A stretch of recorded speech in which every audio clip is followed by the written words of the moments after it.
sudah menggantikan pertemuan kelas kecil yang seharusnya dilakukan hari Senin ya. Jadi sebagaimana saya sampaikan di permulaan ya, di pertemuan pertama di LPS-nya itu satu semester terdiri atas 16 minggu ya. Jadi kalian akan lakukan pertemuan kelas sekali dalam seminggu. Jadi total adalah 16 pertemuan dalam 16 minggu. 14 minggunya itu adalah kegiatan belajar. Dua pertemuan lainnya adalah ujian ya, UTS dan UAS ya. Sebagaimana saya sampaikan di eh, pertemuan pertama ya. Lalu untuk kelas besar yang pertama akan kita laksanakan tiap Selasa ya, jam 2 sampai jam 4.30. Lalu pertemuan kelas besar yang lain adalah minggu depannya, yaitu Selasa juga, jam yang sama juga ya. Untuk kelas pengganti nanti akan saya infokan ya, eh, 1 hari atau 2 hari sebelum kepastian jadwalnya ya.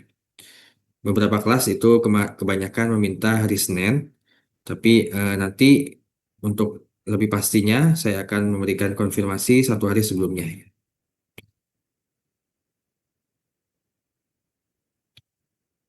Ini suara saya sudah masuk ya? Masuk Sudah, Pak. Pak. Coba Sudah, masuk Pak. Pak, Sudah, masuk Pak. Pak. Sudah Pak, sudah Pak. Oke, baik ya. Lalu untuk presensi itu dilakukan di Leeds ya untuk kelas besar. Silahkan dicoba ya di Leeds mulai jam 2 sampai jam 4.30 ya. Silahkan segera absen ya di Leeds ya. Nanti kalau ada kendala tolong infokan ya atau tanya ke temannya mengenai presensi dengan Leeds ya.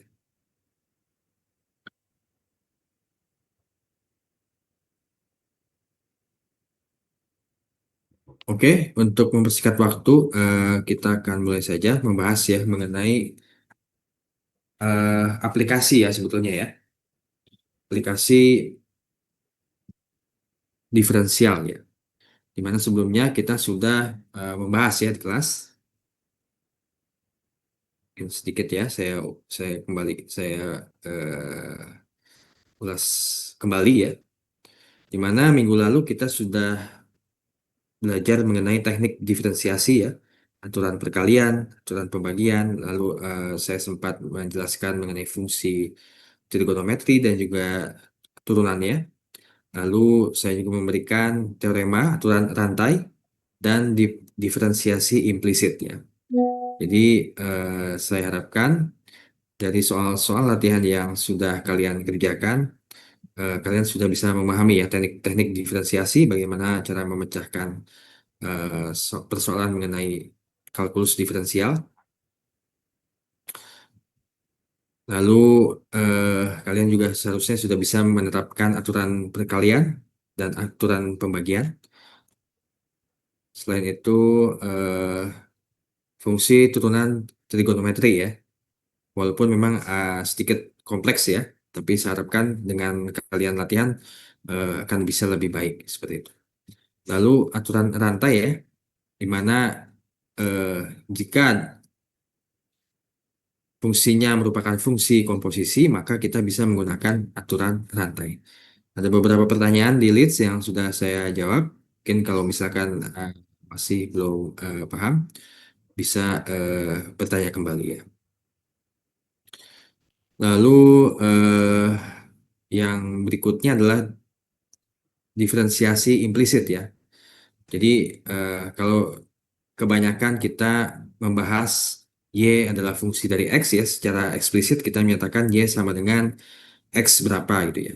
Nah, namun memang ada beberapa fungsi yang tidak kita tuliskan secara eksplisit ya, yaitu misalkan XY tambah Y tambah 1 sama dengan X, di mana eh, persamaan ini mendefinisikan Y secara implisit adalah fungsi dari X.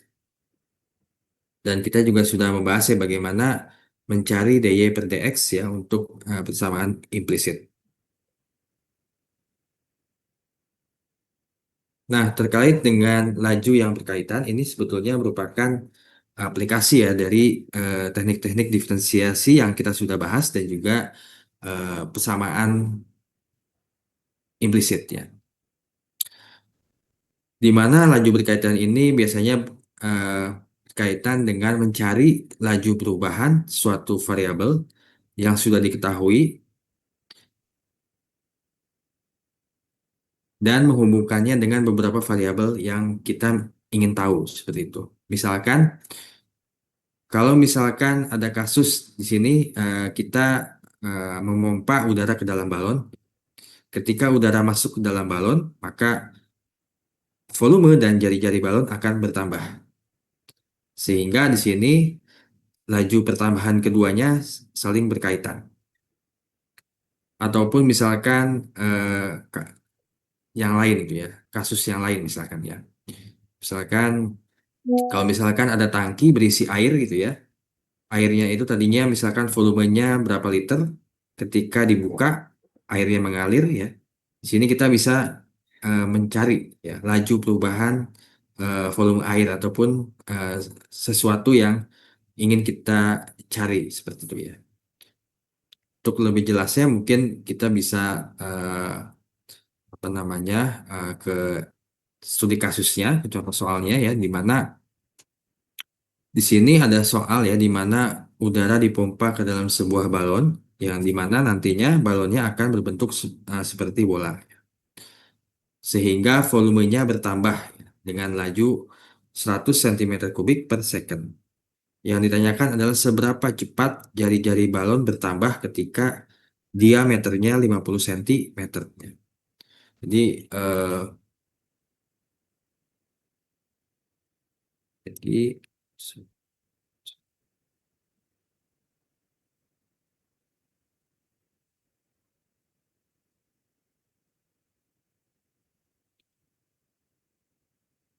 ya ini anggap sebuah balon ya. Balon ini dia memiliki volume ya. Lalu dia memiliki jari-jari ya, karena dia berbentuk bola ya. Dan juga diameter ya. Nah, di sini diketahui adalah volumenya bertambah 100 cm kubik per second. Sedangkan yang ditanya adalah,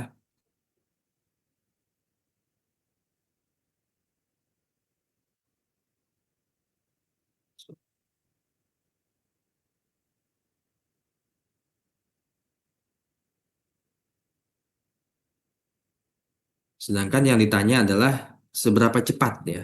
Jadi laju perubahan ya. Jadi ini berkaitan dengan laju perubahan seberapa cepat jari-jari balon bertambah ketika diameternya 50 cm gitu ya.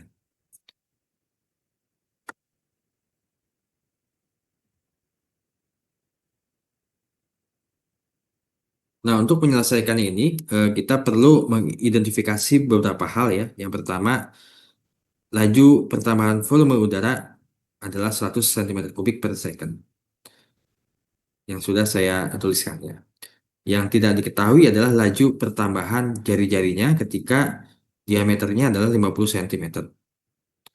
Jadi misalkan V adalah volume balon dan R kecil adalah jari-jarinya, maka kita bisa mencari ya eh, apa namanya laju perubahan jari-jari ketika balonnya itu bertambah gitu ya. Jadi dengan kata lain eh, dr per dt ya itu yang kita ingin cari ya. Di mana t ini adalah variabel waktu ya.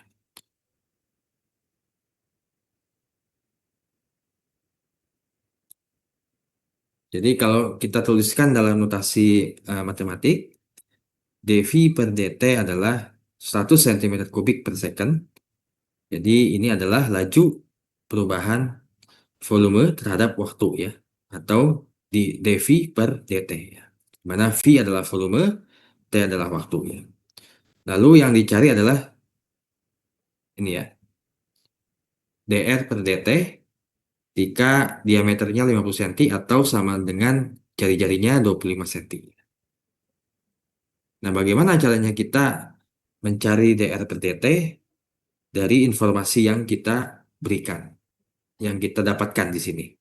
Kita bisa mencari dr per dt dengan mencari hubungan antara volume dan jari-jari ya, dan juga kita bisa menggunakan eh, teknik persamaan implisit untuk mendapatkan dr per dt.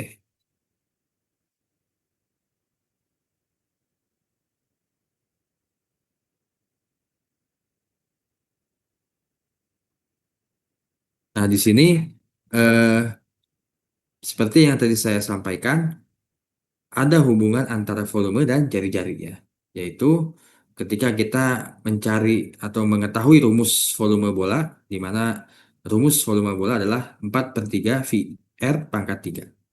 Sehingga di sini dengan kata lain, volume adalah fungsi dari jari-jari. Atau V adalah fungsi dari R. Jadi jangan sampai bingung ya. Maksudnya di sini kita menggunakan notasi yang berbeda, tapi kita sebetulnya mengetahui ya V itu apa, R kecil itu apa gitu ya. Dan ini adalah V adalah fungsi dari R ya. Mana di sini kita bisa lihat 4 per 3 pi adalah konstanta dan variabel bebasnya adalah jari-jari ini ya, R pangkat 3 ya. Atau kalau misalkan biasanya kalian tuliskan Y sama dengan X pangkat 3, 4 per 3 pi gitu ya. Tapi ini kita karena kita sudah masuk aplikasi ya, maka mudah-mudahan nggak sampai bingung ya. Di mana di sini volume ya, V adalah fungsi dari jari-jari ya.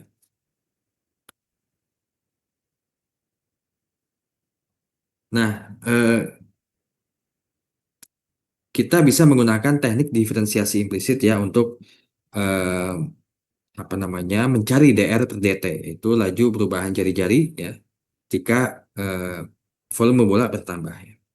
Dan di sini kita bisa mendiferensiasikan ya kedua sisi ya, sisi volume ya dan juga sisi yang kanan ya terhadap variabel waktu ya.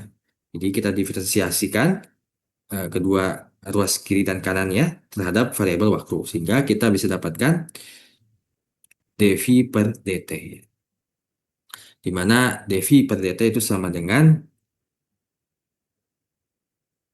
kalau kita menggunakan apa namanya aturan rantai, dia sama saja dengan dV per dr dikalikan dr per dt. Nah, dari sini kita coba diferensiasikan ya terhadap variabel V terhadap variabel R dan variabel R terhadap variabel T. Nah, di sini kita dapatkan 4 pi R pangkat 2 dikalikan dr per dt gitu ya.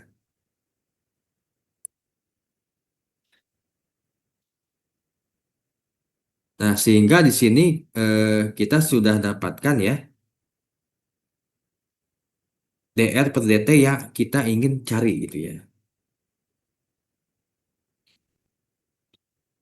Sehingga eh, dengan menggunakan informasi dV per dt sama dengan 100 ya, kita bisa eh, mensubstitusi ya atau mencari berapa dr per dt ketika R-nya sama dengan 25 gitu ya.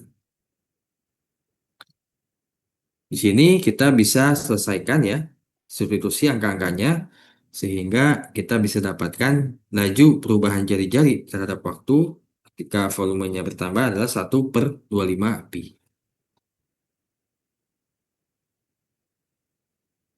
Sampai sini ada pertanyaan?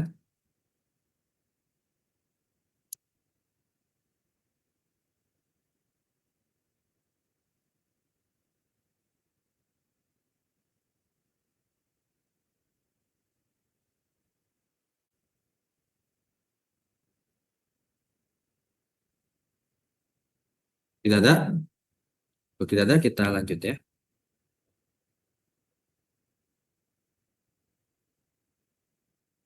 Nah, contoh yang lain di sini kita menggunakan variabel yang lain ya, di mana ada sebuah tangga ya, sepanjang 10 kaki, dia bersandar pada dinding yang vertikal. Jika bagian bawah tangga itu meluncur menjauh dari dinding dengan laju 1 kaki per detik, seberapa cepat bagian atas tangga itu meluncur turun di dinding ketika bagian bawah tangga berjarak 6 kaki dari dinding. Jadi kalau misalkan digambarkan, kita bisa lihat gambarnya seperti ini ya. Jadi ada tangga, dia bersandar pada suatu dinding, dia punya tangga ini kan ada bagian atasnya ya, lalu ada bagian bawahnya yang menyentuh ke tanah. Di sini ketika kita diminta untuk eh, apa namanya mencari ya seberapa cepat bagian atas ya tangga ke bawah gitu ya, ketika bagian bawah tangga itu menjauh gitu ya dari dinding gitu ya. Nah, jadi kita bisa dengan menggunakan eh, diagram ini ya untuk memecahkan persoalan ini ya. Jadi garis pink ini ya, ini adalah tangganya di mana dia memiliki panjang 10 kaki ya.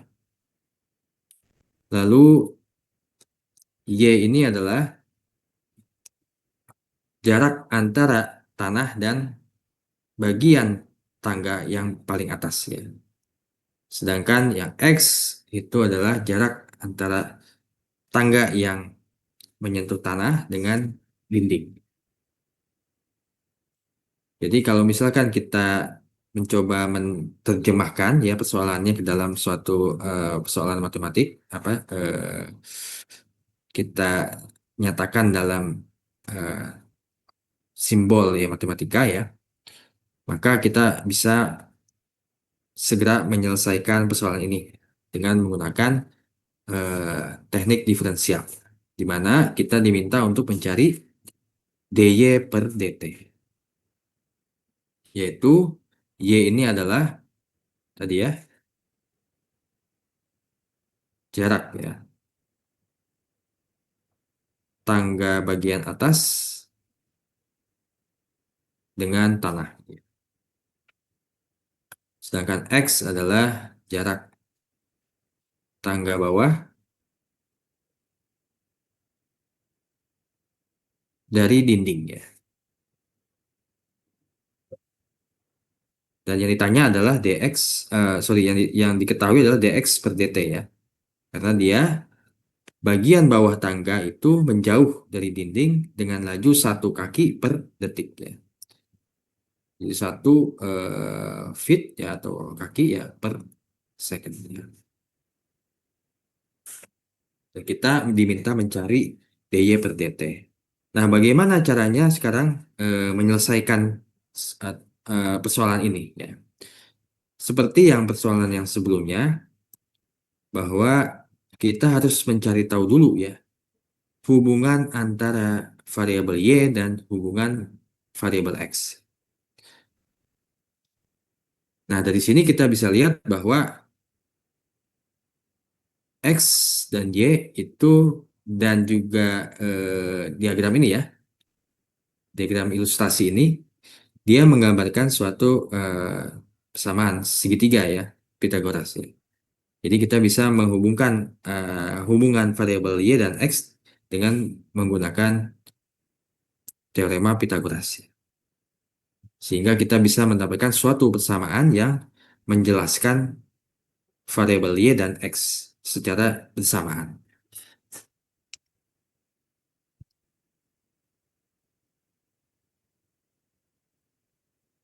Nah, ini adalah solusinya. Jadi kita menggunakan variabel teorema Pitagoras ya.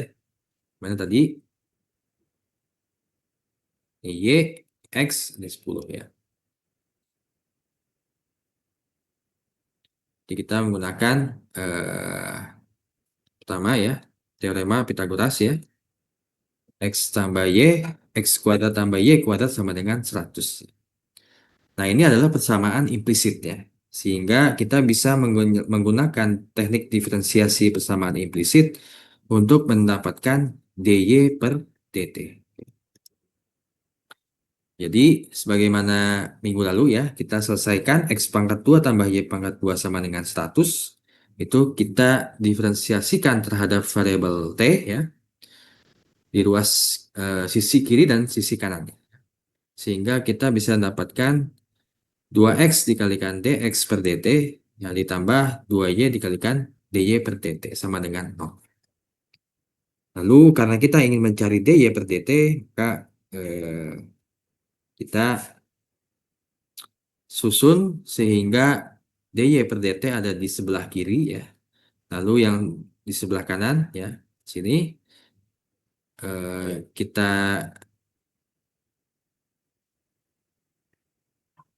kita kurangi ya, kita kurangi eh, ruas kiri dengan 2x dikalikan dx per dt.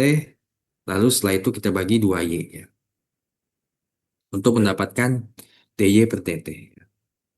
Nah, sedangkan pertanyaannya di sini,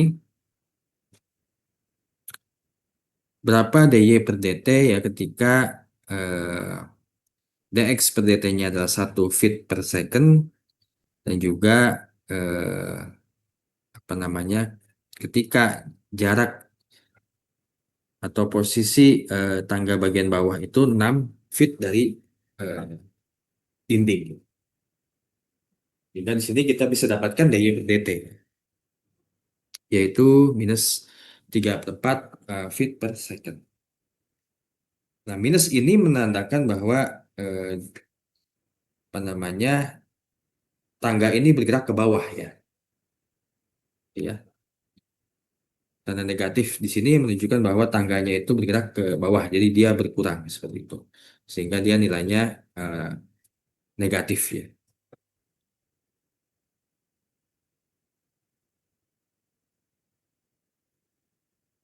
Ada pertanyaan terkait dengan laju yang berkaitan. Jadi sebetulnya ini adalah aplikasi ya, aplikasi dari teknik diferensiasi persamaan implisit ya, di mana eh, yang harus kalian lakukan adalah mencari hubungan antara dua variabel, dua atau lebih variabel ya. Lalu kalian mencari persamaan yang menghubungkan variabel-variabel itu untuk mencari suatu informasi yang ditanyakan seperti itu. Ya, tentu saja ini karena aplikasi ya, eh, tingkat kesulitannya lebih susah ya dibandingkan dengan yang.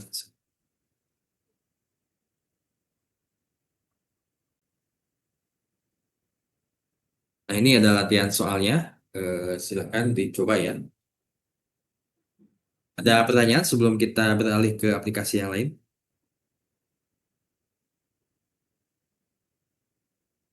Pak, permisi izin bertanya. Ya,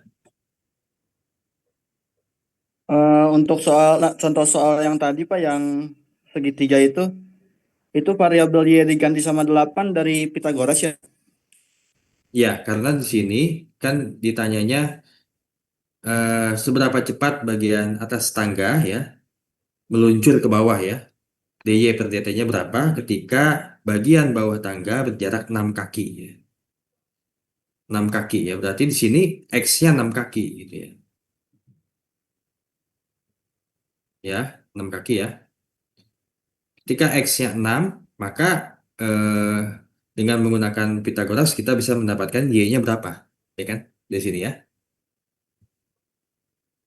Kalau x-nya 6 di sini ya, y-nya berapa? Ya, kita gunakan ini ya. Teorema Pitagoras. Maka kita dapatkan di sini 8. Ada lagi pertanyaan? Makasih Pak. Pak, izin bertanya, Pak. Ya. Untuk solusi yang nomor 2, itu rumus memang untuk mencari turunan dari segitiga siku-siku atau itu rumus umum atau gimana, Pak? Yang mana? Yang bagian 2 nih, nomor 2. Yang ini. Enggak, nah ya itu, Pak. Ini. Ya, Ini ini diferensiasi implisit ya.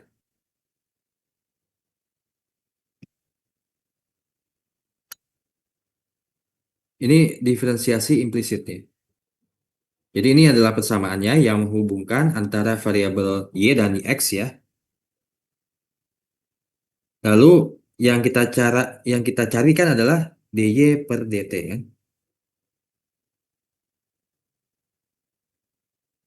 Nah, Oke sedangkan yang Pak. kita punya persamaannya adalah x pangkat 2 tambah y pangkat 2 sama dengan 100. Nah, ini kita bisa menggunakan diferensiasi implisit ya. Masih ingat ya? Di mana di sini kita turunkan x pangkat 2 ya terhadap variabel waktu ya dt. Y pangkat 2 juga kita turunkan terhadap variabel waktu. Yang sebelah kanan juga kita turunkan terhadap variabel waktu. Nah, sehingga x pangkat 2 diturunkan terhadap variabel t itu kita menggunakan aturan rantai ya. Sehingga eh, didapatkan 2x dikalikan dx per dt ya. Jadi sebetulnya sama saja ya. D per dx dikalikan dx per dt. Sini adalah aturan rantai ya. Sehingga kita dapatkan yang ini. Sama, yang y juga sama ya. D per dt, sorry, d per y ya. D per dy dikalikan dy per dt. Sini kita dapatkan y pangkat 2 turunannya terhadap y adalah 2y, lalu dikalikan dengan dy per dt. Ini aturan rantai ya. Lalu sama dengan 0 ya, karena ini 100 adalah konstan. Apakah bisa dipahami? Bisa Pak, bisa Pak. Terima kasih Pak. Ada lagi?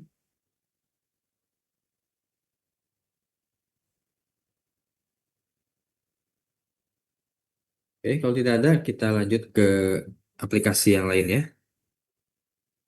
Jadi, aplikasi yang lain yang pertama adalah kita bisa menganalisis suatu fungsi ya. Apakah fungsi itu ada kecenderungan untuk naik, atau dia memiliki kecekungan, ya, atau dia memiliki nilai-nilai ekstrim, ya. Nah, ini adalah salah satu yang lain ya dari aplikasi kalkulus diferensial, ya. Jadi sebetulnya eh, kalau misalkan sekarang ini sudah banyak ya graphing kalkulator. Jadi kalau misalkan saya pengen cari tahu suatu fungsi ini, apakah dia bisa memiliki nilai maksimum dan minimum, kita bisa dengan cepat menggunakan graphing kalkulator ya, mencari. Misalkan X pangkat 2 gitu ya. Y sama dengan X pangkat 2, lalu kita masukkan ke website ya, aplikasi, lalu dengan mudah kelihatan ya grafiknya seperti apa. Nah, di sini kan kita bisa tahu ya bahwa dia memiliki nilai minimum gitu ya, di sini ya. Nah, kalau misalkan kita nggak punya graphing kalkulator gitu ya, disinilah peranan dari kalkulus diferensial. Jadi kita bisa menganalisis tanpa kita perlu melihat secara langsung grafiknya seperti apa. Walaupun sebetulnya secara eh, dengan perkembangan zaman yang secepat ini ya, maka sebetulnya kita bisa dengan cepat ya apa namanya melihat oh fungsi ini ada yang naik gitu ya, ada yang turun, ada yang memiliki kecekungan atau tidak gitu ya. Nah, tapi tentu saja ya kalian harus tahu dulu ya prinsipnya gitu ya.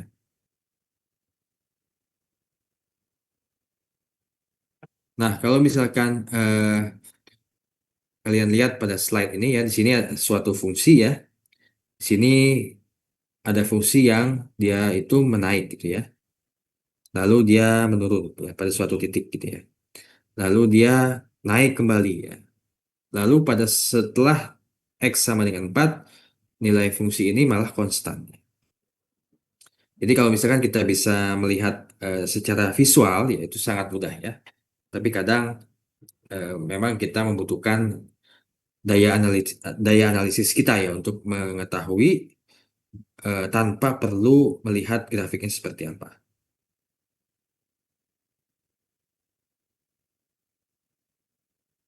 Nah, dengan kalkulus diferensial kita bisa menganalisis ya. Menganalisis kapan ya suatu fungsi itu pada suatu interval dia itu naik, dia itu turun, dia itu konstan. Misalkan di sini ada grafik yang fungsinya itu menaik ya. Dari titik X1 ke titik X2 dia menaik ya.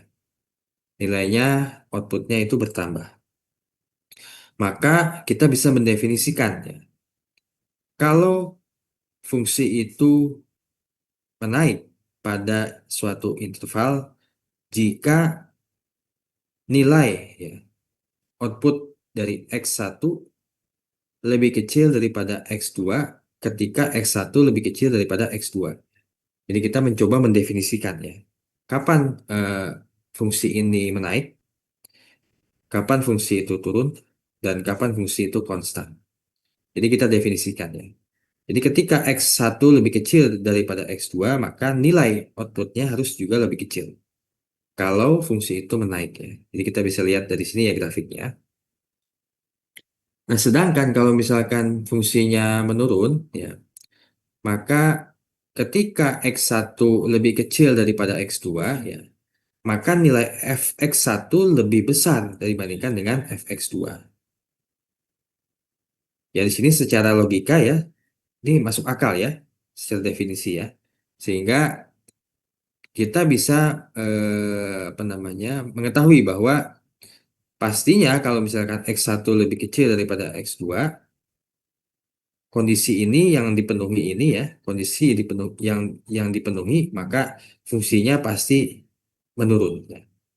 Jadi kalau misalkan kondisi ini semua terpenuhi, maka kita bisa dengan mudah menganalisis atau mengetahui apakah fungsi ini menaik atau menurun.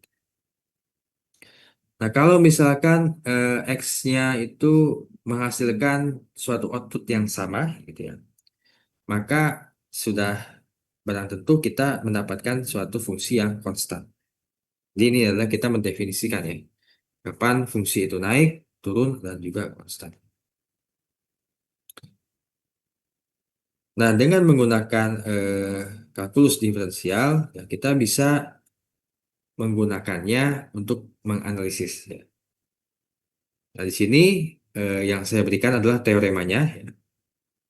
Jika f adalah fungsi yang kontinu pada interval yang tertutup a, B dan dapat didiferensiasikan pada interval yang terbuka a, B, maka jika turunan lebih besar daripada 0 ya untuk semua nilai x pada suatu interval tertutup a, B, maka f itu menaik. Jadi ilustrasinya ada pada gambar yang ini ya. Jadi dengan kata lain, kalau f aksen itu positif, ya artinya garis singgungnya positif. Ya. Jadi dia selalu seperti itu ya, positif ya. Ini ya, selalu positif.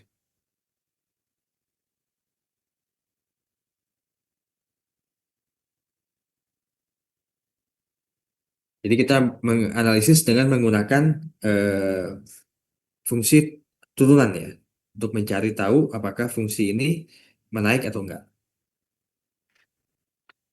Nah, sebaliknya kalau misalkan f aksennya atau gradien yang negatif gitu ya. Jadi dia seperti ini ya. Dia selalu bernilai negatif ya. Maka fungsinya pada interval itu dia menurun.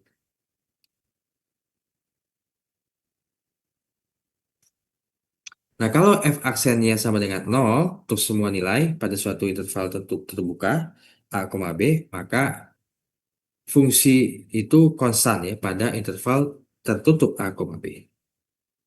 Jadi kalau kalau f aksennya sama dengan 0 ya, artinya dia garis singgungnya horizontal ya seperti ini ya. Sehingga fungsinya pasti konstan. Nah, sehingga di sini kita sudah bisa menggunakan fungsi turunan untuk mengetahui apakah fungsi itu pada suatu interval ya dia menaik atau menurun gitu ya, atau dia konstan.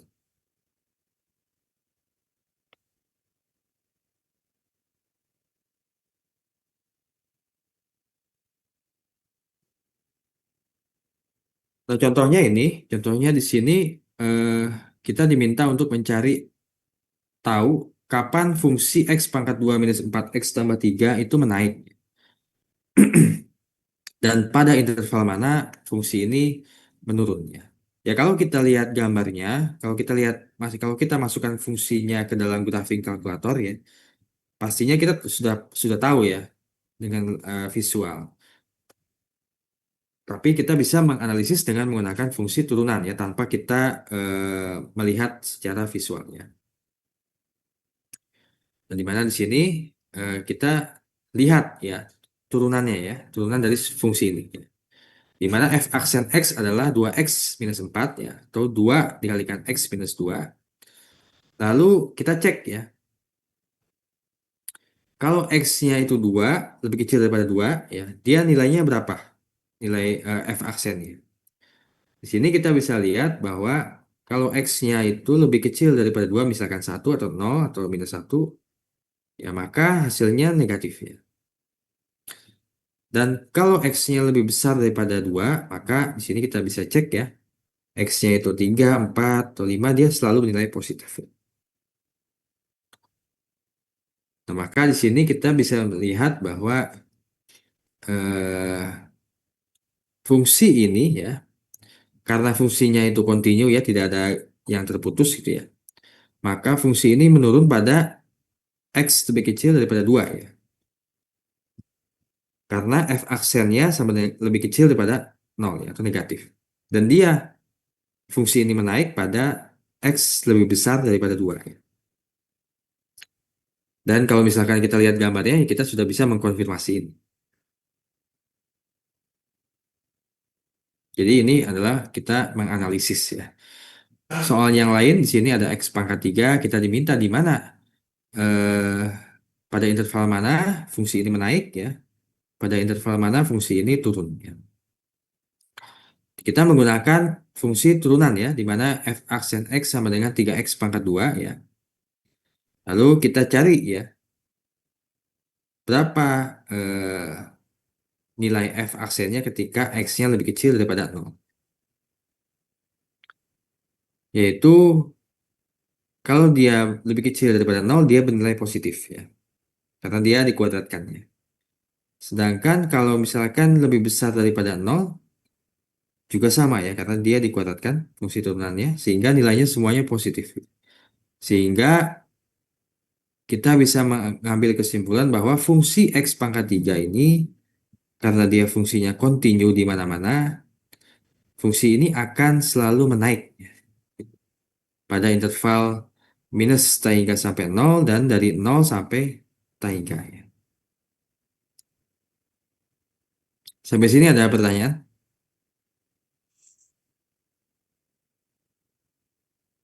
Pak, maaf, maksudnya selalu naik tuh kayak gimana, Pak ya? Ya selalu naik, nilainya naik. Semakin X-nya itu bertambah, Y-nya bertambah juga. Kan dia naik gitu ya. Walaupun ininya minus, Pak. Iya, pada interval 0 sampai minus tan sampai 0 ya. Di sini ya. Baik, Pak, makasih, Pak. Sini ya. Ini kasus yang pertama, yang ini kasus yang kedua. Kalau kita lihat gambarnya, ini ya, dia akan selalu naik ya. Dari minus, ya minus berapapun itu ya, minus misalkan berapa, ke 0 ya, ke arah 0. Dia pasti naik kan, tuh. Ya kan? Dia pasti naik. Lalu fungsi ini juga menaik pada 0 sampai plus tan ya. Kalau dari 0 sampai plus tan sampai ke ujung sana gitu ya, dia pasti naik gitu ya.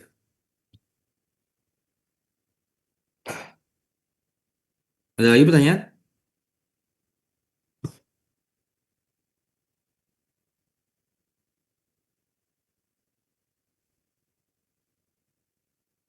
Lanjut ya, soal contoh yang lain. Sini ada fungsi polinomial.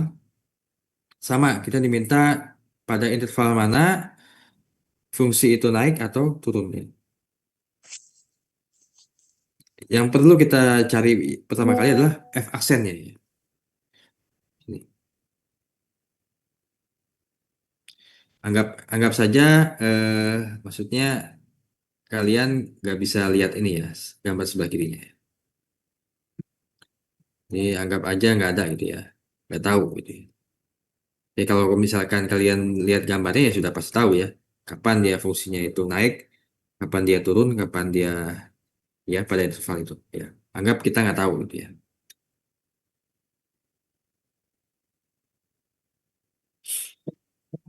Jadi langkah yang pertama dengan menggunakan kalkulus diferensial ya kita yang pertama itu adalah mencari f aksen ya. Di mana di sini karena ini fungsinya polinomial lebih kompleks ya. Kita bisa lihat ya di sini 12x pangkat 3 tambah 12x pangkat 2 minus 24x. Nah, ini apa namanya? Sebagaimana di pertemuan awal ya, kita bisa mencari titik-titik kritisnya gitu ya dengan mencari tahu atau mencari atau melakukan penyederhanaan ya dari persamaan eh, fungsi polinomial yang ini ya.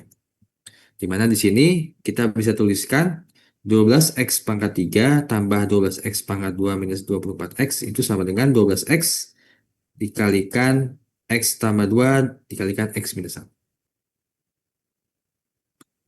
Nah, di sini ingat ya, kalau misalkan f aksen x itu nilainya lebih besar daripada 0, maka dia fungsinya menaik ya. Kalau dia lebih kecil dari 0, fungsinya menurun. Nah, di sini karena kita perlu mencari titik-titik kritisnya. Di sini kita bisa dapatkan x-nya sama dengan 0, lalu x-nya minus 2, lalu x-nya sama dengan 1. Jadi kita perlu mengecek ya di sini ya, di titik-titik ini ya. Di x sama dengan 0, x sama dengan minus 2, x sama dengan 1. Jadi kita cek dengan beberapa interval ya. Yang pertama, x-nya lebih kecil daripada minus 2, berapa nilai f aksennya? Ternyata dia nilainya negatif. Lalu pada interval 0 sampai minus 2, berapa nilai f aksennya? Ternyata dia positif. Lalu berapa nilai f aksen x ketika x-nya itu berada pada interval 0 sampai 1? Ternyata nilainya negatif. Lalu kalau misalkan x-nya lebih besar daripada 1, maka dia nilainya positif. Sehingga kita bisa mendapatkan kesimpulan bahwa fungsi itu menurun ketika x-nya atau intervalnya berada pada minus setengah hingga sampai minus 2 ya. Dan juga pada interval 0 ke 1 ya.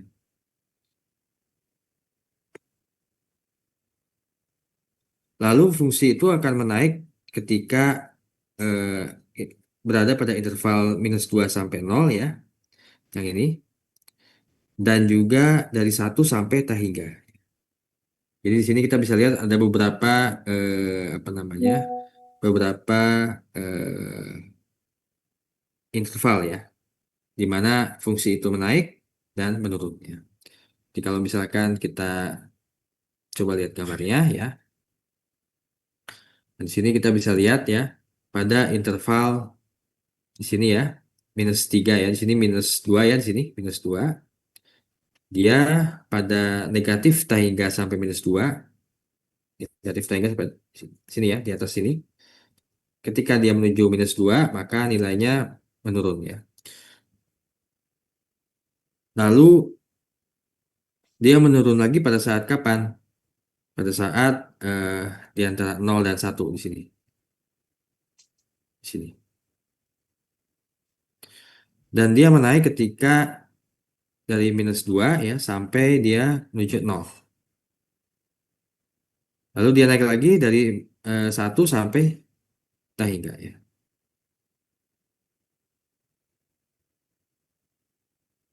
Ini kalau fungsinya lebih kompleks sih.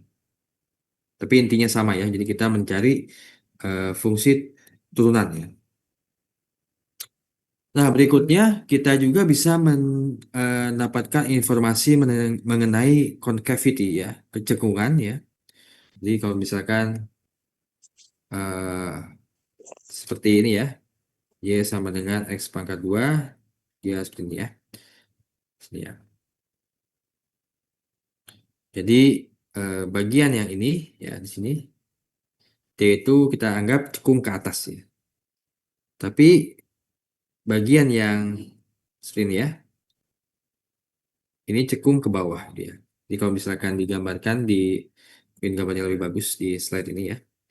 Jadi bagian yang ini ya, ini ada suatu titik di sini ya, ada suatu titik di mana bagian sini ya sampai dengan ke sini itu cekung ke atas ya. Jadi fungsi ini cekung ke atas pada interval titik yang ini sampai titik yang ini. Tapi dia cekung ke bawah pada interval titik yang ini sampai titik yang ini.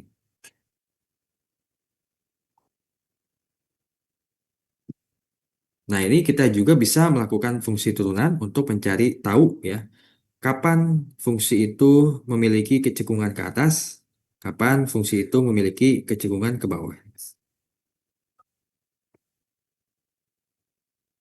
Nah, kita bisa menganalisis dengan menggunakan fungsi turunan ya. Jadi kalau misalkan ini adalah cekung ke atas ya, maka kita bisa lihat di sini ya, fungsi turunannya dia ini slope-nya negatif, ya, negatif, negatif, negatif, lalu horizontal 0, lalu dia menaik positif ya. Sedangkan kalau yang cekung ke bawah, yang awalnya itu slope-nya itu positif ya, positif, lalu ketika dia makin ke sana, dia negatif ya. Nah, sehingga di sini kita bisa mendefinisikan ya, kapan si fungsi itu cekung ke atas, kapan fungsi itu cekung ke bawah. Jika f dapat didiferensiasikan pada suatu interval yang terbuka, maka f dikatakan cekung ke atas pada suatu interval terbuka jika f aksennya menaik. Jadi kalau f aksennya menaik pada suatu interval itu, maka kita katakan cekung ke atas. Dan f dikatakan cekung ke bawah pada suatu interval terbuka jika f aksennya itu menurun pada interval itu ya. Sesuai dengan tadi ya yang saya gambarkan, dia kalau cekung ke atas dia awalnya itu negatif, akhirnya dia menuju ke positif ya. Sedangkan kalau cekung ke bawah dia awalnya positif, dia cekung eh, dia akhirnya menjadi gradiennya menjadi negatif gitu ya.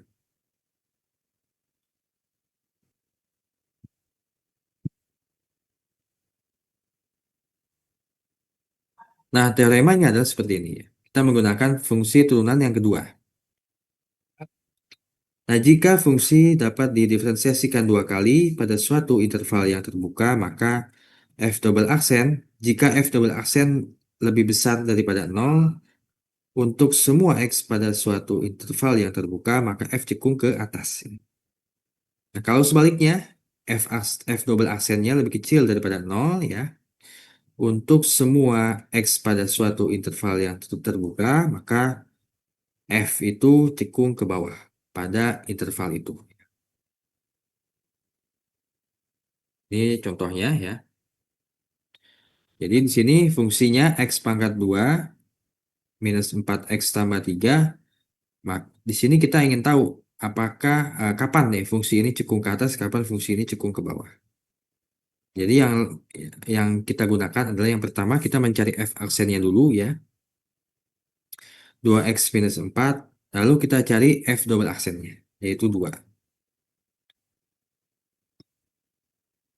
Nah, maka di sini karena f double aksennya lebih besar daripada 0 ya, pada interval minus tahingga sampai tahingga ya, maka fungsi ini cekung ke atas pada interval itu, selalu cekung ke atas itu.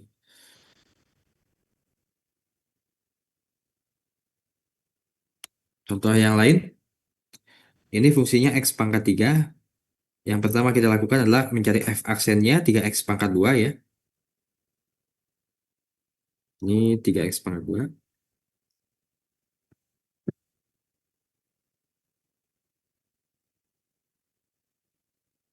Lalu f double aksennya adalah 6x ya. Nah, di sini karena ini masih ada variabel ya, maka kita perlu tahu dulu nih. Kalau x-nya itu 0 atau lebih kecil daripada 0 itu berapa? Kalau x-nya itu lebih besar daripada 0 itu berapa? Nah, di sini kita bisa cek ya, bahwa kalau x-nya itu lebih besar daripada 0, maka f double aksennya itu bernilai positif.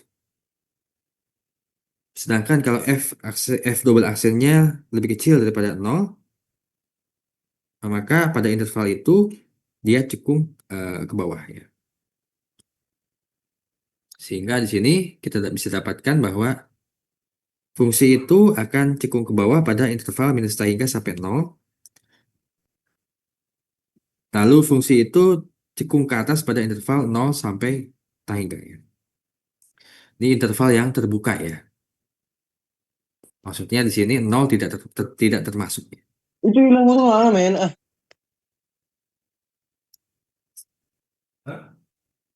Ada pertanyaan mengenai titik apa namanya cekung ke atas, cekung ke bawah?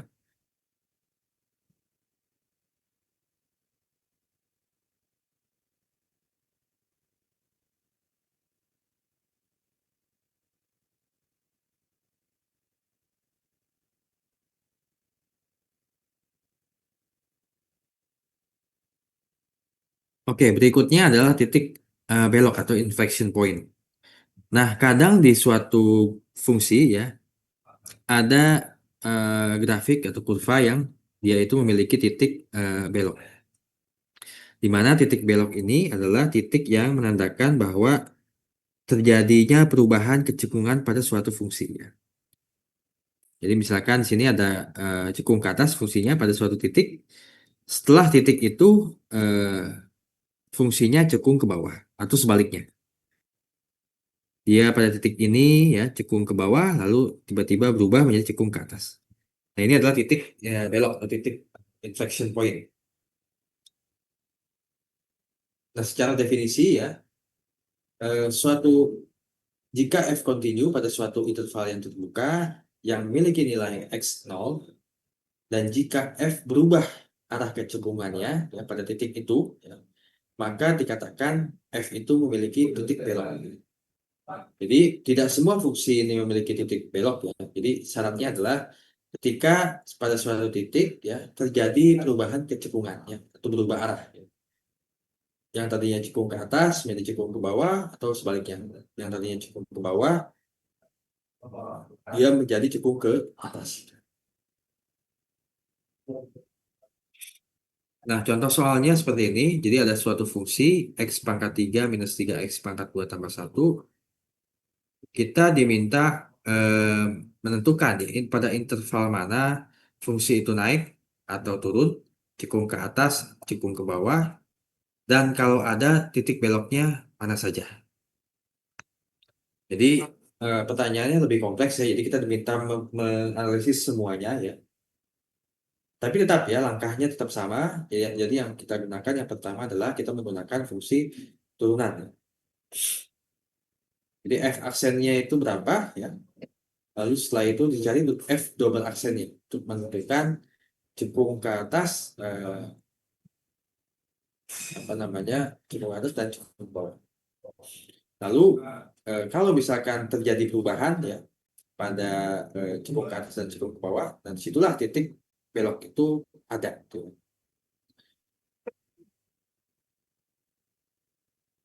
Nah ini untuk yang fungsi ini f aksennya adalah 3x pangkat 2 minus 6x. Sedangkan f double aksen x-nya 6x kurangi 6. Dan di sini kita bisa tulis ulang menjadi 3x kalikan x minus 2. Yang ini 6 kalikan x minus 1.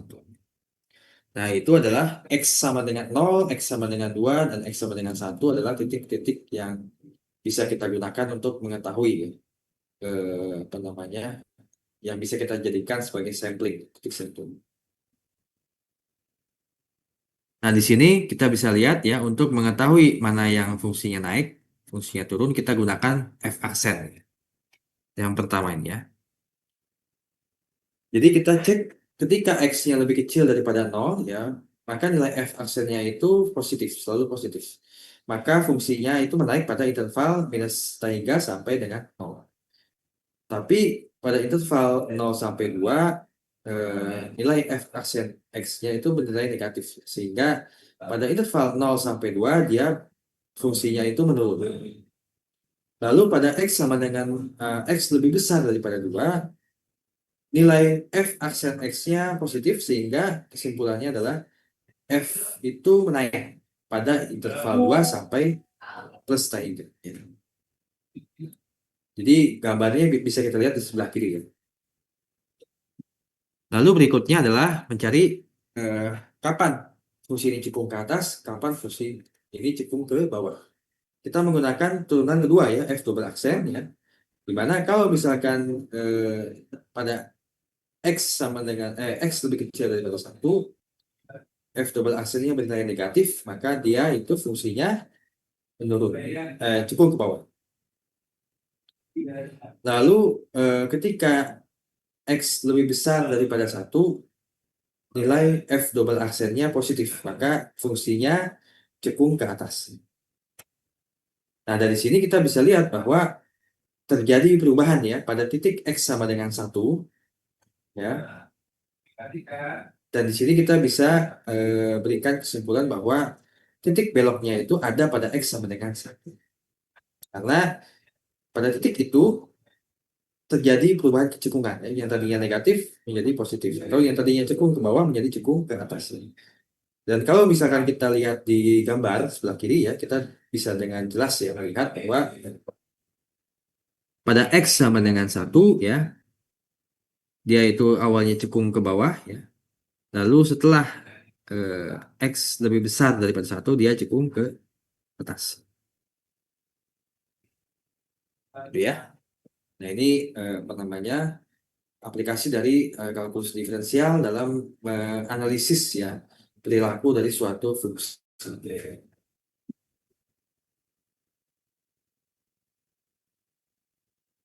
Ada pertanyaan?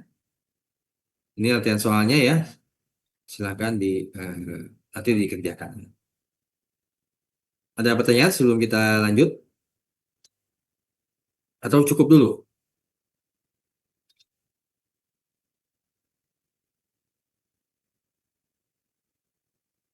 Masih lanjut atau cukup dulu? Nanti kalau misalkan materinya maksudnya sulit atau apa namanya, kalian perlu memahaminya lebih dalam, kita lanjutkan ke pertemuan selanjutnya. Minggu depan Pas, maksudnya. pas saya jadi bertanya Pak, Iya, silakan. tadi kan ada didiferensiasikan 1 kali sama 2 kali, kenapa itu harus 2 kali Pak? Jadi kenapa ada 2 tabel gitu Pak? Ya, karena kita ingin mencari fungsi F aksen itu adalah kita mencari tahu kapan fungsinya naik, kapan fungsinya turun, kapan fungsinya konstan.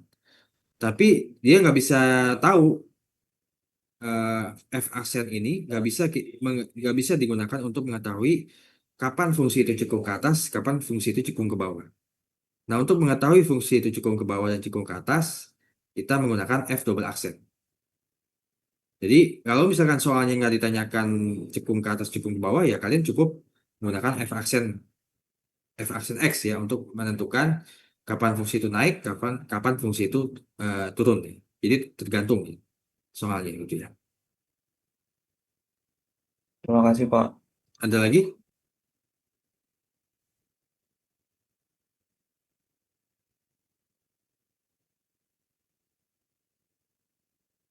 Kita break dulu ya sebentar ya.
Baik, kita lanjut ya.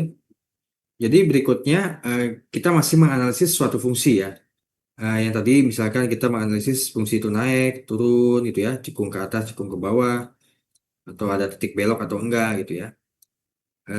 Sekarang kita akan menganalisis apakah fungsi itu memiliki nilai minimum yang relatif ya, atau nilai maksimum yang relatif, atau nilai maksimum absolut ataupun nilai minimum absolut.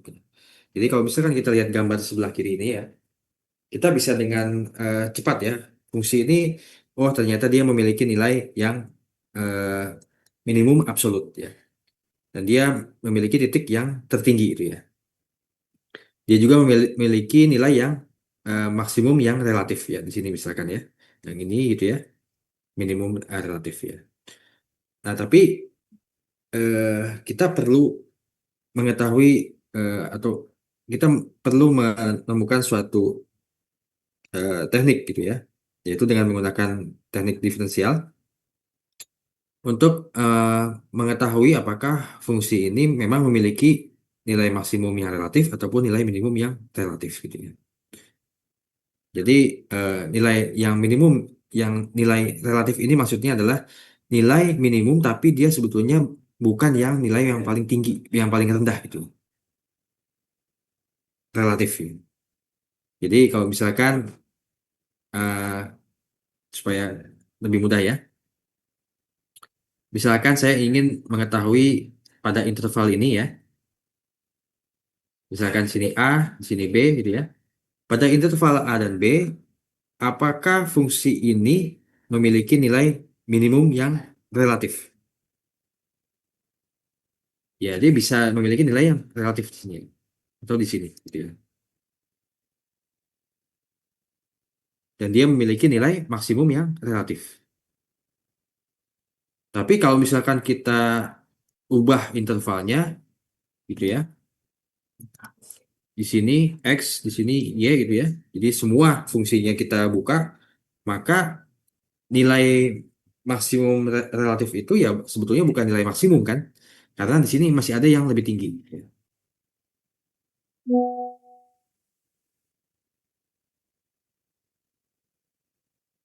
Gitu ya. Nah, secara definisi eh, kita bisa lihat di slide ini ya. Dan bagaimana caranya kita bisa menganalisis ya? Menganalisis apa namanya? Apakah si fungsi ini dia memiliki nilai yang maksimum relatif ataupun minimum yang eh, relatif gitu ya. Lalu ada kata-kata nilai ekstrim ya. Nilai ekstrim ini maksudnya adalah nilai maksimum atau minimum ya. Jadi kalau misalkan saya katakan nilai ekstrim dari suatu fungsi itu apa? Maksudnya nilai ekstrim dari suatu fungsi itu bisa jadi nilai maksimum, bisa jadi nilai minimum. Nah, di sini kita bisa lihat contohnya X pangkat 2 ini dia memiliki nilai relatif minimum pada X sama dengan 0. Tapi dia tidak memiliki maksimum yang relatif ya, karena dia selalu menuju ke atas gitu ya, tak hingga gitu. Lalu berikutnya X pangkat 3 dia tidak memiliki nilai ekstrim yang relatif ya. Lalu yang berikutnya dia memiliki nilai ekstrim maksimum ya, relatif ya, pada X sama dengan -1. Dan minimum yang relatif pada X sama dengan 1. Lalu pada grafik yang paling kanan, dia memiliki nilai minimum relatif pada X sama dengan -1 ya, sini. Lalu X sama dengan 2, dan dia memiliki nilai maksimum yang relatif. Jadi kita bisa secara visual yang menentukan apakah fungsi ini punya nilai ekstrim atau tidak. Apakah dia minimum relatif atau maksimum relatif. Jadi kita bisa tinggal melihat apakah dia punya semacam itu ya, puncak ya, puncak atau lembah ya. Seperti itu. Ini kalau visual.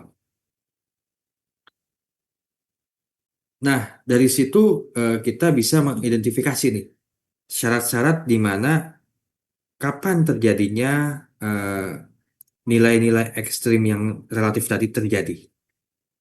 Jadi nilai ekstrim yang relatif itu terjadi pada titik di mana grafik fungsi itu memiliki garis singgung horizontal. Ya, jadi misalkan sini ada titik kayak semacam apa namanya puncak gitu ya. Di titik ini ya, di mana garis singgungnya itu horizontal, maka dia itu memiliki nilai ekstrim yang relatif, ya kan? Lalu ekstrim relatif juga dapat terjadi pada titik di mana fungsi itu tidak dapat didiferensiasikan. Ya, masih ingat ya? Artinya dia tidak memiliki nilai limit. Ya. Sini titik-titik di mana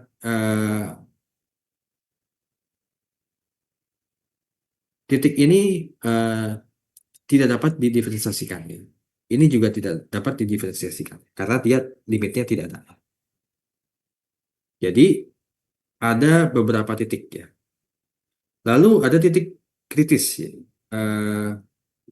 Yang lain yaitu titik-titik ujung dari suatu interval yang tertutup. Jadi misalkan di sini, ini titik ujung yang apa namanya? Misalkan di sini ya. Ini ada titik ujung ya. Ini juga adalah titik ujung ya. Nah, sehingga dari sini kita bisa menganalisis bahwa ketika fungsi itu memiliki nilai ekstrim yang relatif, maka titik-titik nilai-nilai itu terjadi pada suatu titik di mana yang pertama kasusnya itu adalah garis singgungnya horizontal atau f aksennya sama dengan 0. Ya. Lalu yang kedua, titik di mana fungsi itu tidak dapat didiferensiasikan karena tidak ada limitnya. Ya, contohnya di sini ya. Yang ketiga adalah titik ujung dari suatu interval tertutup. Yang ini ya. Nah, itu semua adalah titik kritis. Lalu ada istilah lain ya untuk menggambarkan menjelaskan atau mendefinisikan titik di mana f aksen x-nya itu sama dengan 0. Itu adalah titik stasioner. Jadi kalau misalkan saya menanyakan titik stasioner itu di mana? Titik stasioner adalah titik di mana nilai f aksen x sama dengan 0 atau titik di mana garis singgungnya horizontal.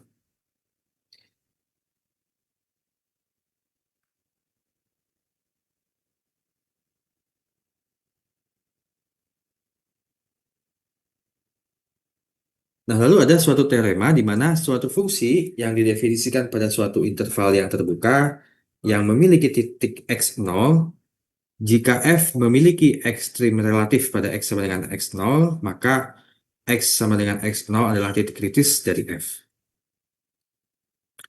Dengan kata lain, f aksen x0 sama dengan 0 atau f tidak dapat didiferensiasikan pada x. Contoh soalnya ada pada slide ini juga ya. Jadi kita diminta untuk mencari semua titik kritis dari x pangkat 3 minus 3x tambah 1. Yang pertama adalah kita mencari titik di mana nilai di mana titiknya itu apa namanya garis singgung horizontalnya sama dengan 0 atau f aksennya sama dengan 0. Di sini kita turunkan ya fungsinya menjadi f aksen x yaitu 3x pangkat 2 minus 3. Lalu di sini kita tulis ulang ya dengan operasi aljabar ya dengan persamaan yang setara, sehingga di sini kita bisa lihat x sama dengan 1 dan x sama dengan minus 1 akan menghasilkan f aksen sama dengan 0 ya. Sehingga ini adalah titik kritis atau titik stasioner.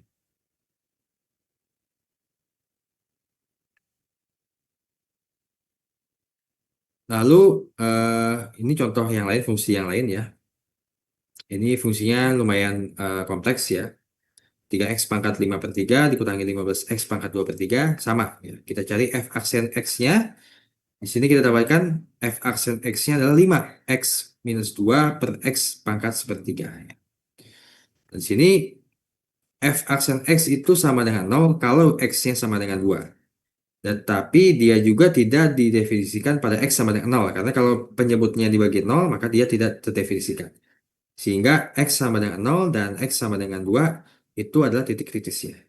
Sedangkan x sama dengan 2 adalah titik stasionernya. Karena x sama dengan 2 akan menghasilkan garis tangan horizontal.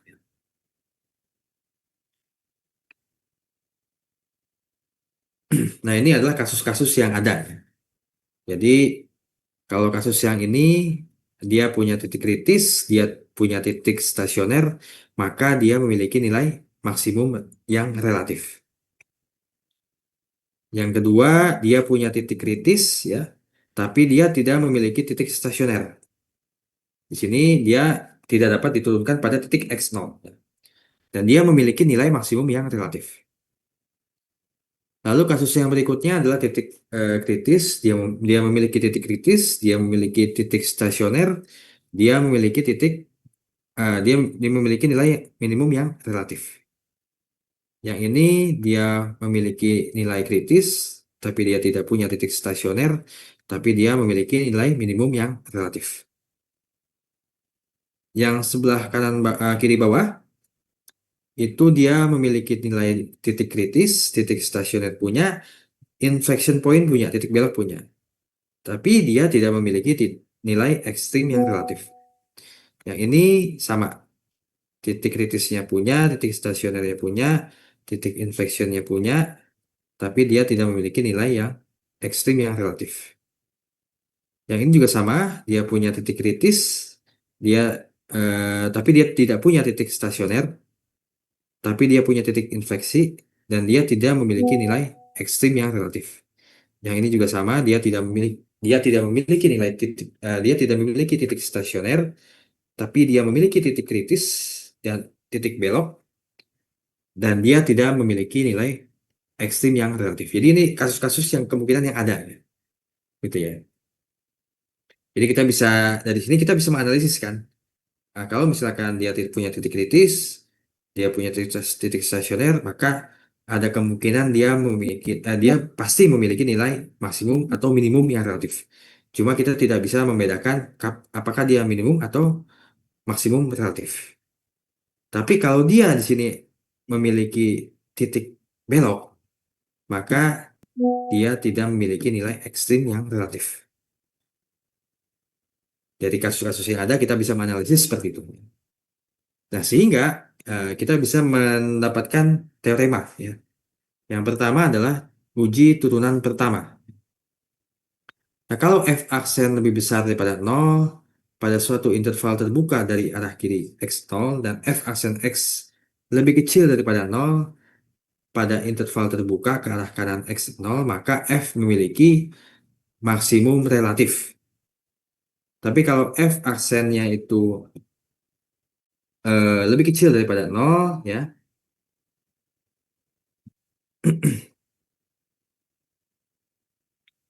pada suatu interval terbuka ke arah kiri x0 dan f aksen x lebih besar daripada 0 pada interval terbuka ke arah kanan x, maka dia memiliki nilai minimum relatif.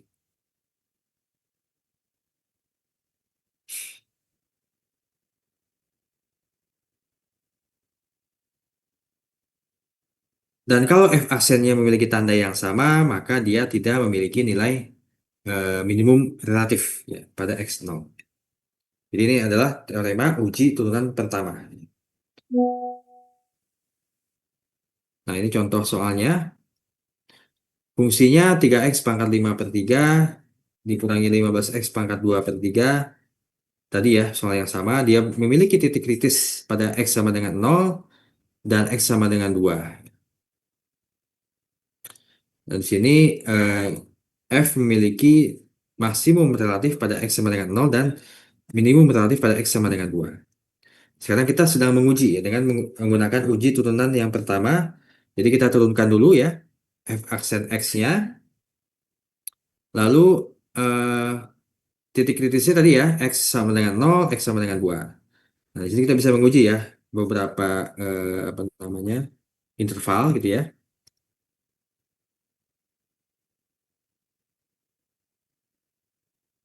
Jadi kita bisa menguji beberapa interval. Yang pertama lebih kecil daripada 0. Kita uji berapa nilai f aksennya. Ternyata kalau dia nilainya negatif, maka f aksennya bernilai positif. Lalu pada interval 0 sampai 2, ternyata nilainya negatif. Nilai f aksennya negatif. Ketika x-nya lebih besar daripada 2, nilainya positif. Nah, di sini apa namanya? Ada perubahan ya, yang tadinya positif ke negatif, lalu dari negatif ke positif ya. Artinya di sini perubahan f aksen, nilai f aksen dari positif ke negatif pada saat x-nya sama dengan 0 ya. Berdasarkan teorema uji turunan pertama, dia memiliki nilai maksimum relatif. Tadi ya, teoremanya adalah kalau f aksennya lebih besar daripada 0, lalu dia berubah menjadi f aksennya lebih kecil daripada 0, maka dia memiliki nilai maksimum pada x sama dengan 0. Pada titik itu. Lalu pada x sama dengan 0 juga, pada x sama dengan 2 ya, dia awalnya negatif ya, berubah menjadi positif. Pada x sama dengan 2.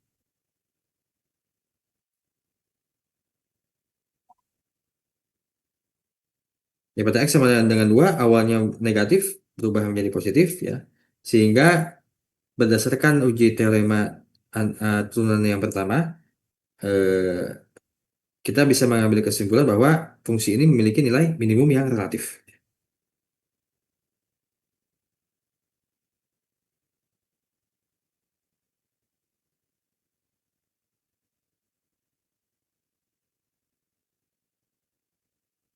Lalu ada uji turunan yang kedua. Nah, kalau misalkan f dapat didiferensiasikan 2 kali pada suatu titik x0, maka jika f aksen x sama dengan 0 dan f aksen x lebih besar daripada 0, maka f memiliki nilai minimum relatif pada titik x0. Kalau misalkan f aksen x-nya sama dengan 0, f double aksen ya maksudnya ya. F double aksen x lebih besar daripada lebih kecil daripada 0, maka f memiliki nilai maksimum yang relatif. Kalau misalkan f aksen x sama dengan 0 dan f double aksen x sama dengan 0, maka uji ini tidak berlaku ya. Jadi kalau dua-duanya bernilai 0, uji ini tidak bisa kita gunakan untuk menentukan apakah fungsi ini memiliki nilai maksimum relatif ataupun nilai minimum relatif. Jadi bisa jadi dia mempunyai dua-duanya atau tidak memiliki kedua-duanya. Seperti itu ya. Jadi di sini ada beberapa teorema ya yang kita bisa gunakan ya untuk menganalisis apakah fungsi itu memiliki nilai ekstrim relatif ya. Dia maksimum atau minimum. Kita menggunakan uji eh, turunan yang pertama dan juga turunan yang kedua. Jadi kita bisa menggunakan beberapa cara gitu ya. Ini contohnya, di sini kita diminta untuk mencari nilai ekstrim yang relatif pada fungsi 3x pangkat 5 minus 5x pangkat 3. Jadi kita bisa menggunakan apa namanya uji turunan yang pertama ataupun uji turunan yang kedua. Tapi mungkin saja tidak semuanya teorema itu bisa kita gunakan, tergantung dari fungsinya seperti apa. Dan di sini kita bisa menggunakan uji turunan yang kedua untuk memecahkan, untuk mengetahui apakah fungsi ini memiliki nilai ekstrim yang relatif. Jadi yang pertama kita cari f aksen x-nya berapa. Sini 15x pangkat 4 minus 15x pangkat 2. Lalu kita tuliskan ulang ya, sehingga kita bisa mengetahui titik-titik kritisnya. Lalu kita cari f double aksennya. Sama ya, kita coba tulis ulang dengan manipulasi aljabar, sehingga kita bisa mencari tahu titik-titik kritisnya gitu ya. Nah, di sini kalau misalkan f aksennya itu kita set sama dengan 0, maka di sini kita dapatkan titik stasioner x sama dengan 0, x sama dengan 1, x sama dengan minus 1. Nah, tapi di sini memang kita apa namanya perlu mengecek ya tadi ya dengan teorema itu ya. Kalau misalkan titik x sama dengan 1, x sama dengan minus 1 itu nilai f double aksennya berapa? Yaitu ternyata nilainya negatif ya. Kalau misalkan f aksen x-nya itu eh, apa namanya f aksen x x-nya 0 dan f double aksennya itu lebih kecil daripada 0, maka dia memiliki nilai maksimum yang relatif. Ya. Kalau f aksen x sama dengan 0 dan f double aksennya itu lebih kecil, lebih besar daripada 0, maka dia memiliki nilai minimum yang relatif. Tapi kalau kedua-duanya f double aksennya f aksen x-nya itu sama dengan 0, f double aksennya juga sama dengan 0, maka dia tidak bisa kita ketahui dengan uji teorema turunan kedua ya.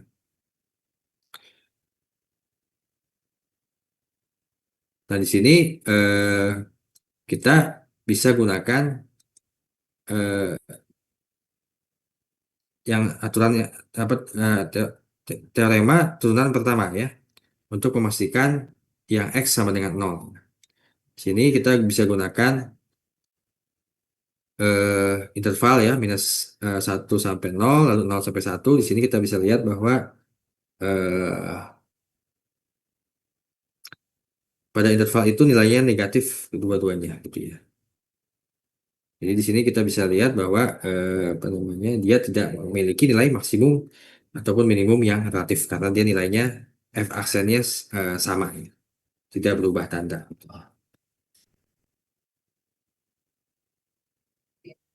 Ada pertanyaan mengenai apa namanya aplikasi dari eh, kalkulus diferensial ya untuk mengetahui atau menganalisis eh, perilaku dari suatu fungsi ya. Jadi kita bisa menggunakan beberapa metode ya. Turunan yang pertama, turunan yang kedua gitu ya, untuk mengetahui apakah fungsi itu memiliki ekstrim yang relatif ya. Apakah dia maksimum ataupun minimum yang relatif.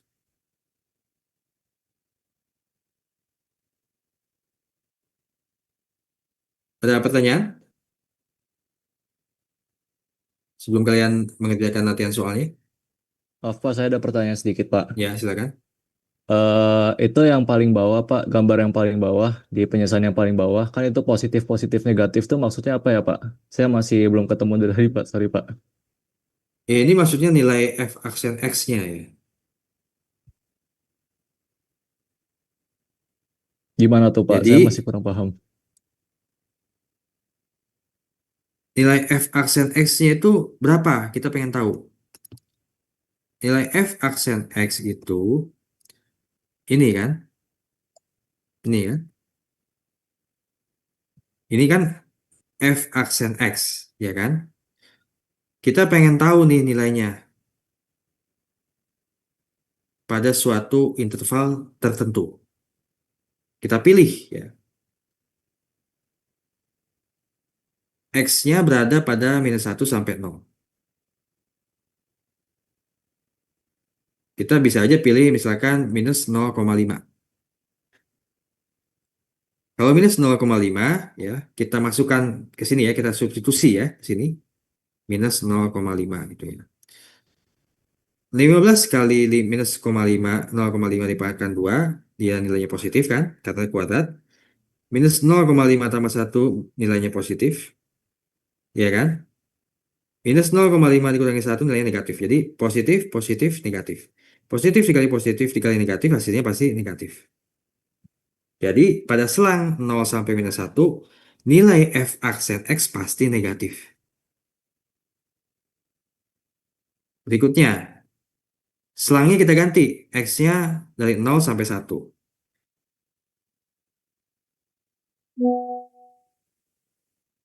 Misal 0,5. 15 dikali 0,5 pangkat 2 positif. 0,5 tambah 1 nilainya positif. 0,5 dikurangi 1 nilainya negatif. Maka hasilnya negatif. Jadi pada selang itu semua, pada selang ini ya, selang yang pertama, selang yang kedua, dia nilainya negatif ya. Kalau misalkan tadi ya, teorema aturan yang pertama ya, teorema aturan yang pertama, kalau misalkan f aksennya bernilai lebih besar daripada 0, lalu tiba-tiba dia berubah menjadi lebih kecil daripada 0, maka dia memiliki nilai maksimum. Kalau nilai f aksen x-nya lebih kecil daripada 0, lalu dia tiba-tiba berubah pada suatu titik ya, menjadi f aksennya itu lebih besar daripada 0, maka dia memiliki nilai minimum. Nah, tapi ini karena tandanya tidak berubah, berarti artinya dia tidak memiliki nilai minimum dan maksimum. Karena tidak ada perubahan tanda. Gitu ya. Ada lagi yang ditanyakan atau masih belum paham? Pak izin bertanya. Hmm? Tadi kan Bapak ngasih contoh grafik kasus-kasus yang ada titik stasioner ada yang enggak ya Pak? Iya. Bapak untuk rinciannya gimana Pak? Sebuah fungsinya ada titik stasionernya. Titik stasioner tadi saya sudah sebutkan ya. Apa ininya? Syaratnya titik stasioner itu. F F aksen aksen X X sama sama dengan dengan 0. 0. Iya kan? Jadi ya itu caranya menentukan titik stasioner itu. F aksen X sama dengan 0. Ada nggak fungsi itu? Jadi nggak semuanya fungsi itu punya gitu ya maksudnya. Tapi kalau misalkan fungsi itu punya, ya eh, bisa jadi ya, bisa jadi dia punya nilai ekstrim relatif, bisa jadi, maksudnya dia bisa jadi memiliki nilai ekstrim maksimum ataupun bisa jadi memiliki nilai ekstrim minimum, nilai minimum relatif. Tapi kan kita nggak tahu pasti ya, karena di sini ada beberapa kasus yang sudah bisa kita pastikan di sini tadi ya, yang bawah ini. Ya, kalau dia punya titik belok, maka dia tidak memiliki nilai ekstrim yang relatif. Dan kita sudah buktikan di kasus yang ini ya, yang ini. Jadi dia ada titik belok ya. Sebetulnya ada titik belok kan kalau kita lihat gambar di sini. Sehingga dia tidak memiliki nilai relatif ekstrim pada titik itu gitu ya. Pada titik itu. Jadi kita menganalisisnya eh, bukan secara keseluruhan. Jadi pada suatu interval tertentu atau pada suatu titik tertentu. Nah, uji turunan pertama Dan uji turunan kedua bisa kita gunakan untuk mencari nilai maksimum ataupun minimum yang relatif. Jadi kalau misalkan uji turunan pertama ini sudah bisa menentukan apakah fungsi itu memiliki nilai minimum relatif atau maksimum relatif, kita nggak usah menggunakan uji turunan kedua.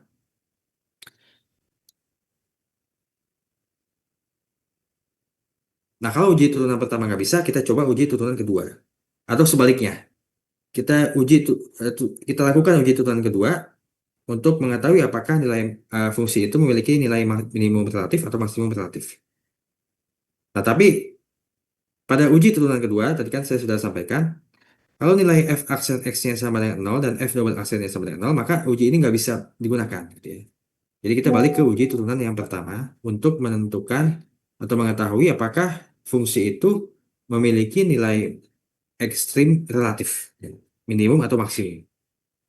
Kalau misalkan apa namanya, kita lihat dari gambar, kita dengan cepat sudah bisa mengetahui kan, ya, apakah fungsi ini punya atau enggak. Tapi kalau kita nggak tahu gambarnya, gitu ya, nggak tahu grafiknya, maka kita bisa menggunakan metode ini.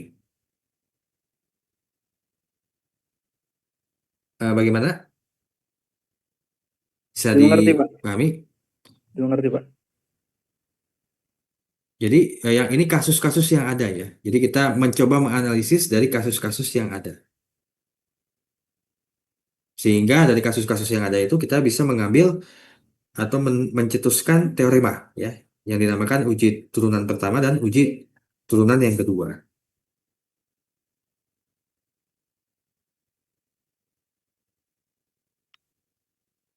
Ada lagi?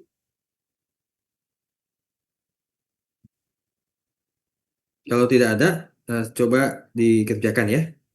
Latihan soalnya sampai jam 4:30 ya. Lalu upload di Leads ya, semampunya. Nanti kalau misalkan ada kesulitan, kita bisa bahas di pertemuan selanjutnya. Sebelum kita tutup, ada pertanyaan?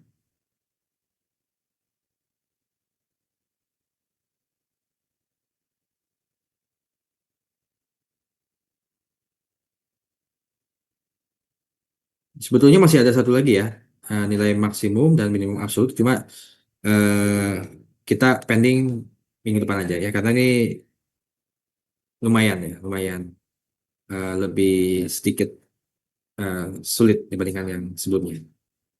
Jadi kita pending supaya kalian bisa mencernanya dengan baik. Jadi saya harapkan di pertemuan ini kalian bisa menggunakan fungsi turunan ya untuk apa namanya, menyelesaikan eh, soal-soal yang berkaitan dengan laju yang berkaitan. Itu yang pertama. Yang kedua, saya harapkan kalian sudah bisa menggunakan fungsi turunan untuk menganalisis perilaku suatu fungsi ya. Apakah fungsi itu naik, kapan fungsi itu turun, apakah fungsi ini konstan, gitu ya. Apakah fungsi ini cekung ke atas, cekung ke bawah, punya titik belok, dia itu apa namanya, memiliki nilai minimum relatif ataupun memiliki nilai maksimum yang relatif. Ya, dengan menggunakan tadi ya teorema-teorema yang sudah saya sampaikan di slide ini. Walaupun sebetulnya ya kalian tinggal gambar aja, maksudnya tinggal menggunakan graphing kalkulator ya, software, kalian masukkan fungsinya, keluar semua gambar grafiknya, kalian situ sudah bisa menentukan ya kapan fungsi itu naik, perilakunya seperti apa gitu ya. Tapi karena kita sedang membahas kalkulus diferensial, maka salah satu aplikasinya adalah kita bisa memecahkan permasalahan laju yang berkaitan tadi. Yang kedua adalah menganalisis perilaku fungsi dengan menggunakan kalkulus diferensial atau fungsi eh, turunan. Ada pertanyaan sebelum kalian mengerjakan latihan soalnya? Semua sudah ada di Leads ya. Absensi juga dilakukan di Leads, pengumpulan tugas juga dilakukan di Leads ya. Pak, izin Pak, bertanya, Pak. Ya, silakan. Silakan. Ya, Pak, untuk latihan soal, Untuk latihan soal itu kita ngerjainnya sampai latihan soal 2 aja apa langsung sampai 3, Pak? Latihan soal 3 kan kita belum bahas materinya juga. Yang sudah saya ajarkan saja. Oke, Itu terima kasih, sampai Pak. latihan soal 2 ya. Maksudnya sampai ya latihan soal 2 untuk yang ini ya apa namanya analisis fungsi ya. Kalau yang laju yang berkaitan itu latihan soal 6 ya. Soalnya di slide-nya slide sebelumnya, slide minggu lalu ya. Ada lagi? Kalau tidak ada, saya cukupkan ya. Perkuliahan ini silahkan dicoba ya. Sampai jam setengah 4, maksimal jam 5 saya setting ya. Semampunya saja ya. Ini kalau misalkan nggak bisa ditanyakan di forum diskusi dan ya, di pertemuan selanjutnya. Baik, selamat sore. Wassalamualaikum warahmatullahi wabarakatuh.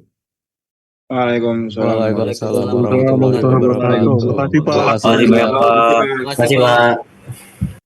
Terima Makasih kasih, banyak, Pak. Pak.